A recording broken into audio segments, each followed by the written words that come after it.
These are less than 5% the amount of data in this. And these are negligible to this. If Google and all other tech giants lost compression, there would be no more space on the internet to store data, and it would crash. Imagine any image, chop it into blocks, take the blocks and split them into 64 pixels. It turns out that it can be shown as a sum of gradients, where the created pixel is similar to the original. Remember, we want to get as close as possible but use less data. Now, how can a computer generate these gradients by itself? We can represent gradients as trigonometric functions. This is a lasagna sheet where the side view looks like a 2D cosine wave. Tilting it for a top-down view, it is a gradient.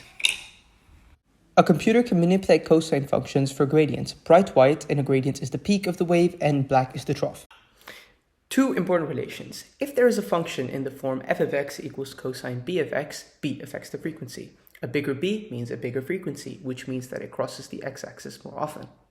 Going back to the gradients, the first one has a low frequency, turned black from white once, hence a smaller b value. The others have different functions. Each function is added together with weightage a given to each.